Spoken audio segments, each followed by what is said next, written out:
Selamat datang kembali di channel Berbagi Cara, wahai para kaum culikiawan yang budiman dan dermawan. Asik ya. By the way, tertawa bahagia bersama pasangan adalah hal yang diinginkan dalam setiap hubungan asmara. Terlalu tegang, kaku, dan serius saat bersama pasangan akan membuat hubungan monoton dan terasa jenuh. Mungkin hal itu yang membuat wanita lebih memilih pria yang humoris. Yap, begitulah gambaran film yang akan gua bawakan dalam video kali ini. Film ini berjudul Wrestling yang rilis di tahun 2014. Mengisahkan seorang dosen yang humoris tetapi secara fisik dan finansial bisa dikatakan serba berkecukupan. Namun, mampu memiliki tunangan yang oke punya.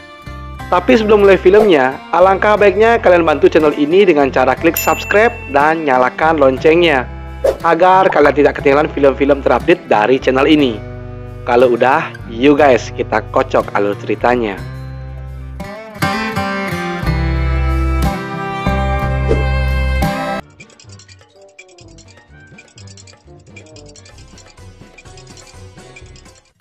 Mengisahkan seorang dosen yang bernama Pak Choi yang menjalani hubungan kumpul kebo dengan seorang mahasiswi yang bernama Mina. Terlihat Pak Choi ini bisa dikatakan pria mesum lah.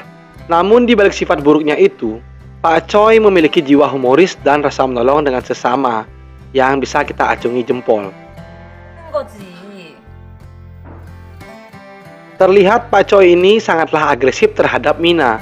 Namun Mina seringkali menolak ajakan Pak Choi untuk kuda-kudaan. Lanjut cerita, di kampus ternyata Mina menjadi primadona di kalangan mata laki-laki. Hingga rata-rata laki-laki di kampus itu mengincar goa terselubung milik Mina. Sesampainya di kelas, terlihat Mina cukup dekat dengan seorang teman sebangkunya yang bernama Saitong. Pak Choi yang melihat Mina berdekatan dengan Saitong tentu membuat hatinya cemburu buta dan lalu menegur Mina agar tidak berisik di dalam kelas. Lanjut cerita, Pak Choi yang penasaran mengenai kedekatan Mina dengan Saitong lalu memantau pergerakan mereka di dalam sebuah mobil. Ternyata mereka bergerak menuju kos-kosan dari Saitong. Pak Choi yang sudah diselimuti rasa cemburu buta lalu mencoba mengintimidasi Mina seakan-akan mengusir Mina dari rumah Pak Choi. Mina yang menerima pesan dari Pak Choi lalu meninggalkan Saitong dengan batang singkongnya yang sudah tegang berdiri.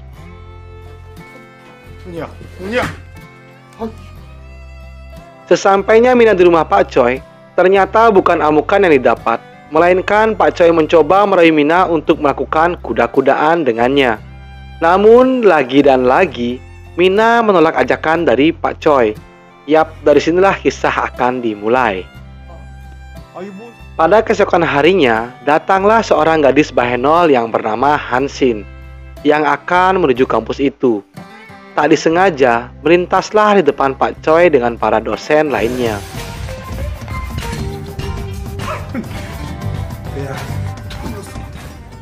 Dikarenakan kebingungan, lalu Hansin menanyakan ruangan perekrutan kepada Pak Choi.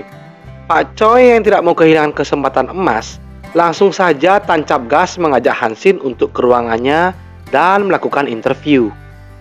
Ibarat peribahasa ada udang di balik batu, Pak Choi yang menginterview Hansin tanpa basa-basi langsung saja menerima gadis biduan satu ini.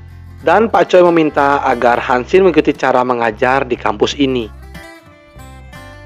Di saat Pak Choi menjelaskan pembelajaran kepada siswa dan siswinya, sempat melirik selangkangan milik Hansin yang saat itu duduk di kursi paling depan.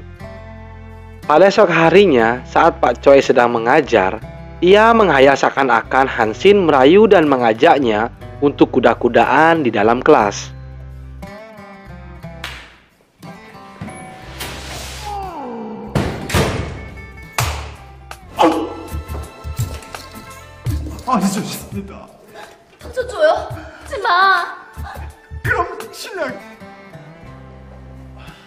Tak sampai di situ, dikarenakan Pak Choi yang terlalu barbar, ia mencoba mengintip montain kembar milik Hansim yang montok itu, hanya untuk memenuhi hasrat dan birahinya. Kurang puas juga, Pak Choi mencoba mendatangi tempat aerobik untuk bertemu dengan Hansin. Dikarenakan sudah tidak bisa menahan batang singkongnya yang sudah menjulang tinggi, Pak Choi mencoba untuk menggeranyangi Hansin. Alhasil, Pak Choi mendapatkan boga mentah darinya. Dikarenakan rasa penasaran yang begitu dalam mengenai goa dari Hansin, hingga membuat Pak Choi mimpi basah saat tertidur di kamarnya. Lanjut cerita, pada esok harinya iman Pak Choi kembali dijajal. Ia kembali melihat pemandangan yang indah dari Hansin yang lagi melakukan yoga. Dengan rayuan mautnya, Pak Choi mengajak Hansin untuk ngobrol-ngobrol di sebuah warung kopi. Di percakapan mereka, terungkaplah bahwa Hansin bercita-cita untuk menjadi seorang model dan meminta bantuan kepada Pak Choi untuk membantunya melakukan pemotretan. Singkat cerita, saat Pak Choi berada di ruangannya, tak diduga datanglah Mina. Mina mengatakan bahwa butuh bantuan kepada Pak Choi untuk mengerjakan tugas kampusnya. Namun apa daya, nasi sudah menjadi bubur. Saat ini Pak Choi sudah tidak menghiraukan Mina. Tak diduga, datanglah seorang guru ke ruangan Pak Choi. Di sini hampir saja terbongkar hubungan kumpul kebo mereka. Pada malam harinya, Pak Choi sedang bersama Hansin di dalam mobilnya, yang lalu diganggu oleh sebuah telepon dari seorang pria yang mendekati Hansin. Dengan kekuatan cinta dari Pak Choi, mengatakan bahwa ia adalah tunangan dari Hansin. Sesampainya di rumah Pak Choi, seperti biasa mereka membicarakan mengenai pemotretan itu, dan sesi foto-foto pun dimulai.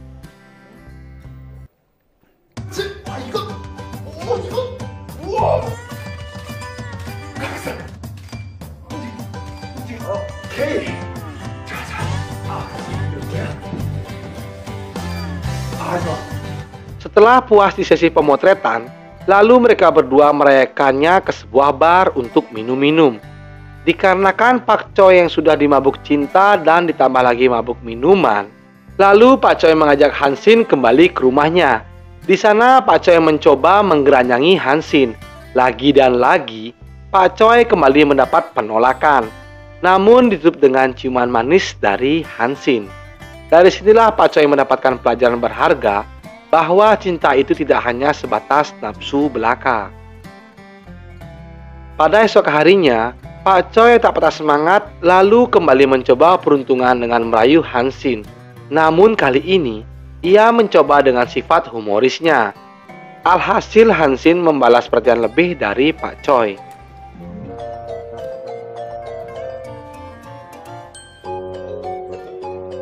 Lanjut cerita, sepulang Pak Choi dari mengajar, ternyata didatangi oleh Mina di dalam mobilnya. Di sini Mina mencurahkan isi hatinya kepada Pak Choi mengenai hubungan mereka yang sudah renggang. Sesampainya Pak Choi di rumah bersama Hansin, terlihat mereka berdua akan melakukan sesi pemotretan yang kedua. Di sini Pak Choi memberikan perhatian lebih kepada Hansin dengan memintanya mandi terlebih dahulu agar terlihat lebih segar dan menawan. Pak Choi yang tidak tahan mendengar gemercik air, lalu bergegas ke kamar mandi untuk mengintai Hansin yang sedang mandi. Alhasil Pak Choi tidak mampu mengendalikan batang singkongnya yang sudah tegang berdiri. Bak peribahasa berakit-akit ke hulu berenang ke tepian, akhirnya Pak Choi berhasil menjebol gawang dari Hansin dengan diiringi robot dari Pak Choi.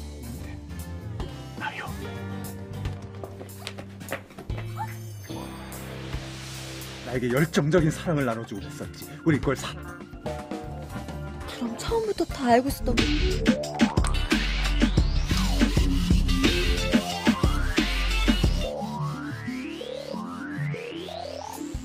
Namun apa daya, ternyata Mina datang ke rumah Pak Choi.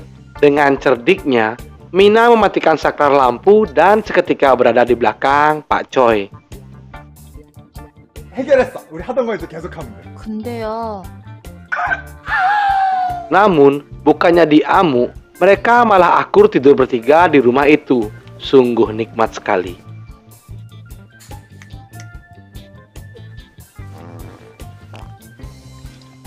Pada keesokan harinya, Mina menemui Pak Choi dan ingin berbicara empat mata mengenai hubungan mereka yang sudah renggang.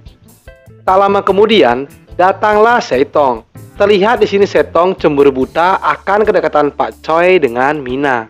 Yang lalu Setong dengan kepala kampus merencanakan untuk memata-matai pergerakan Pak Choi dengan Hansin dengan dibantu dua orang detektif terngetop di kota itu. Singkat cerita, detektif itu menjalankan aksinya, lalu mengikuti Pak Choi ke sebuah tempat aerobik yang sedang asik bersama Hansin.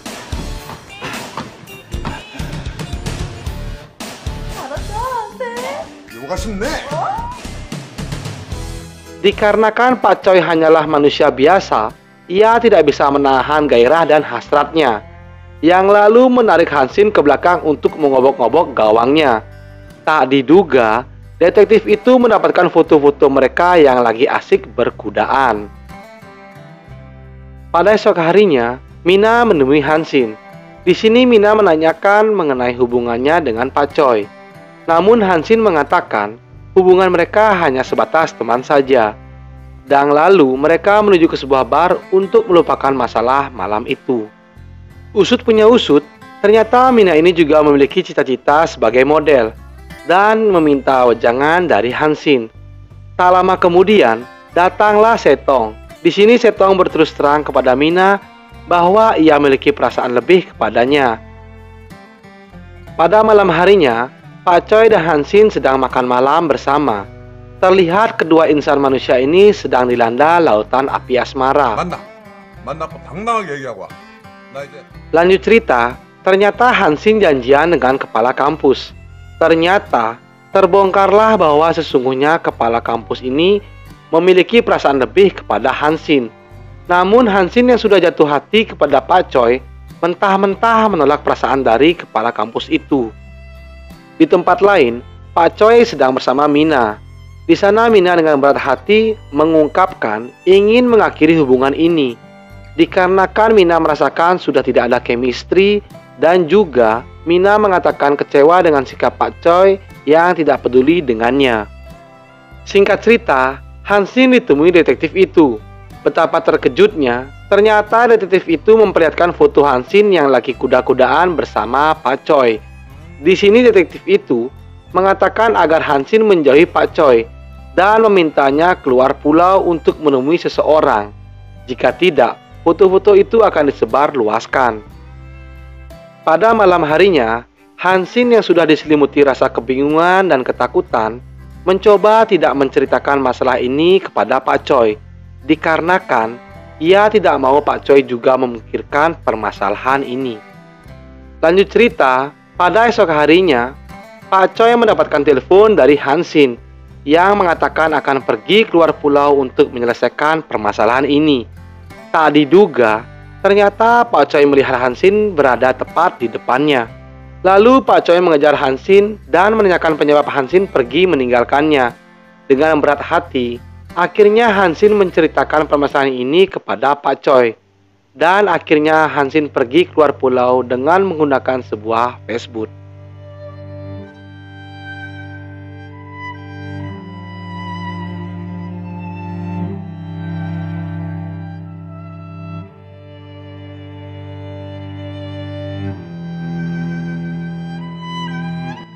Sesampainya Hansin di seberang pulau, ternyata sudah disambut dengan seorang gadis oleh suruhan pria itu. Di tempat lain, Pak Choi yang sudah pergi ditinggal Mina dan Hansin merasakan kesepian yang mendalam akan kepergian dua gadis yang dicintainya. Yang lalu Pak Choi berencana ingin menyusul Hansin ke seberang pulau dengan Mina. Lanjut cerita, Hansin yang sudah menunggu pria itu, ternyata pria yang dimaksud adalah Pak Kepala Kampus. Dari sini bisa kita simpulkan bahwa Kepala Kampus itu sangatlah penasaran akan lembabnya goa dari Hansin. Yang lalu, mereka ingin melakukan kuda-kudaan di dalam air. Namun karena kecerdikan Hansin, ia menutup mata Pak Kepala Kampus dengan sempak miliknya. Dan lalu, posisi Hansin digantikan oleh Mina. Nah, saat itu juga, fotografer beraksi untuk mendapatkan foto seakan-akan Pak Kepala Kampus sedang kuda-kudaan dengan muridnya sendiri. Singkat cerita, Pak Choi telah berhasil menjalankan aksinya dengan membawa kabur Hansin kabur dari tempat itu.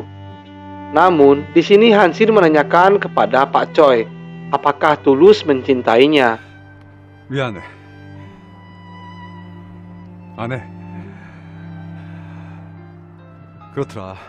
사랑해. 그 말하기가. 그래.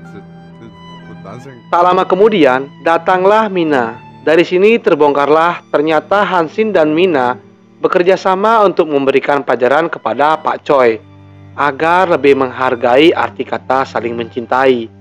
Yap, dari sini Pak Choi mendapatkan pelajaran berharga bagaimana rasanya kehilangan orang yang dicintai. Penutup film, akhirnya Pak Choi yang bersifat humoris ini berhasil menggait Hansin dan Mina untuk hidup bersama. Dan mereka saling berbagi batang singkongnya Pak Choi. Sungguh lucky boy. Lalu film pun tamat.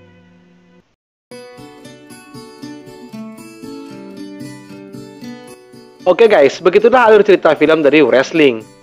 Pelajaran yang bisa kita ambil dari film ini bahwa setiap hubungan tidak hanya sebatas nafsu, fisik, dan materi saja.